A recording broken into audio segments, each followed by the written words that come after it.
Vote प्रतिशत बढ़ जाएंगे, चूंकि दिग्गज नेता है भाई, पार्टी छोड़ेंगे, नाराजगी आम लोगों में भी तो मैसेज जाएगा ना एक। सुधार करूंगी, बीजेपी लेके किसी को नहीं आई। बीजेपी के कार्यालय सब आए हैं और सदस्यता लिए हैं, किसी को गन पॉइंट के ऊपर ज्वाइनिंग नहीं करवाई गई है। और आज तक ऐसे कोई तो नहीं, ऑफर दिए जाते हैं, ऑफर पे ही होता है ना सब। ऑफर अगर सही लगा तो फिर हाँ भी हो जाती है। किस आधार पे आप लोग बार बार ये कहते हैं ऑफर्स, या हम कहते हैं कि कोई साक्ष्य तो दीजिए।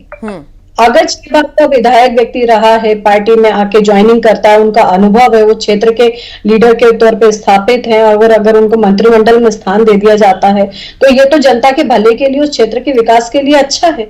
इसे आप लोग ऑफर का नाम देकर के किस तरीके से डील बताते हैं? अच्छा प्रियंका जी, एंड मूवमेंट पे ऐसा क्यों होता है कि चुनाव आते हैं और जहां जहां पर ऐसा होता है कि शायद बीजेपी वहां पर जीत नहीं पा रही है या वैसा दमखम नहीं दिखा पाई, तो एंड मूवमेंट पे ऐसा नेता पार्टी में क्यों आ जाते हैं? फिर आता क्यों ही, जो आ रहा है आपको ये सवाल उससे पूछना चाहिए कि वो एंड में क्यों जा रहा है। उन्होंने पहले जी क्यों नहीं तय किया था?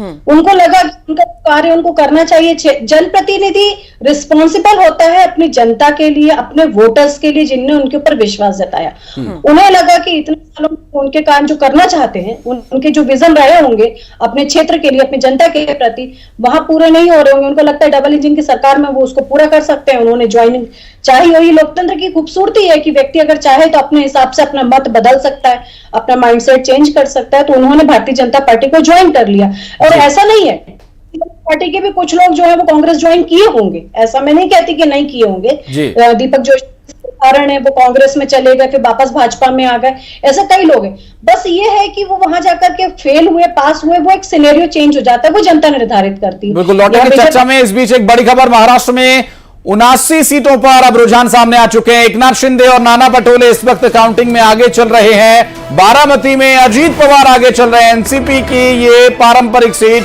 और इसके अलावा उद्धव ठाकरे के बेटे आदित्य ठाकरे भी आगे चल रहे हैं रुझानों में। और एकनाथ शिंदे और नाना पटोले ये दोनों ही कैंडिडेट्स अपनी अपनी सीट से आगे चल रहे हैं। इस वक्त जो महाराष्ट्र है, जहां पर इस वक्त सबसे ज्यादा लोगों की निगाह है, क्योंकि यहां की जो राजनीति वो बहुत ही दिलचस्प, बहुत ही अलग इस वक्त हो चुकी है। ना भूतो ना भविष्यते वाली स्थिति में। और राज ठाकरे के बेटे अमित ठाकरे अब आगे चल रहे हैं। इस वक्त जो कैंडिडेट्स हैं जिनके रुझानों में अच्छे परिणाम अभी दिखाई दे रहे हैं, उस पर कौन कौन आगे चल रहा है ये हम लगातार अपने दर्शकों तक जानकारी पहुंचा रहे हैं। एकनाथ शिंदे और नाना पटोले भी इस वक्त आगे चल रहे हैं। महाराष्ट्र की बारामती सीट पर अजीत पवार इस वक्त आगे चल रहे हैं, जो कि भारतीय जनता पार्टी के साथ इस वक्त हैं। और ये जो परिणाम, जब परिणाम में बदलेंगे ये रुझान, तो उसके बाद और स्थिति स्पष्ट हो पाएगी। झारखंड की भी लगातार काउंटिंग पर रहेगी हमारी नजर, और डिटेल्स अपने दर्शकों तक पहुंचाते रहेंगे। और जो अभी परिणाम आ रहे हैं, जो महाराष्ट्र में हम देख रहे हैं, 50 सीटों पर भारतीय जनता पार्टी के नेतृत्व, अब 51 हो गया ये आंकड़ा, 51 सीटों पर रुझानों में आगे चल रही। फिरोज भाई,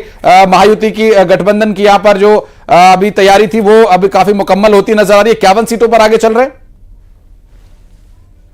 काउंटिंग स्टार्ट नहीं हुई है पूरी की पूरी। हाँ। तो अभी तो बहुत सिनेरियो बदलेगा, बहुत बदलाव होंगे। ये यहाँ ऐसा भी हुआ है कि क्षेत्रीय स्तरों पे जो है अलग अलग पार्टियां, 6 पार्टियां थी, अलग अलग क्षेत्रीय स्तरों पे है। तो कहीं की काउंटिंग अभी शुरू नहीं हुई है, कहीं काउंटिंग देरी हो रही है। तो अभी तो बहुत समय है। और मेरे ख्याल में अभी महाराष्ट्र में 9:30 बजे तक जाके भी है ना 288 सीटों की काउंटिंग जो है उसके रुझान आ जाए, तो ये ऐसी मुझे अपेक्षा है कि आ जाना चाहिए। भाई, ये हरियाणा में जो रुझान बदले बाद में, क्या ये उसी का अनुभव बता रहे हैं आप?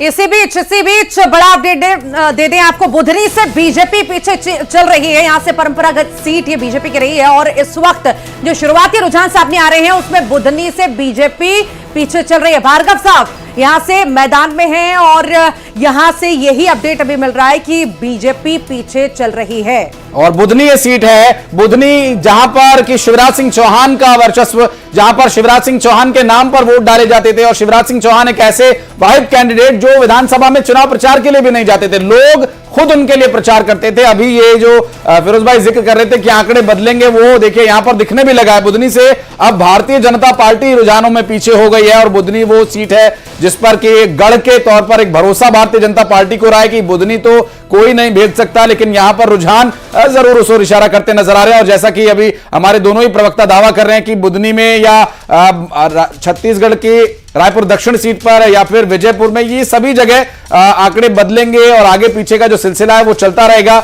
रमाकांत भार्गव इस वक्त भारतीय जनता पार्टी के पीछे चल रहे हैं और कांग्रेस पार्टी के जो यहां पर कैंडिडेट उतारे गए थे राजकुमार पटेल, वो आगे चल रहे हैं। एक रिएक्शन इस बुधनी सीट के अभी रुझानों पर दोनों ही प्रवक्ताओं से। प्रियंका जी,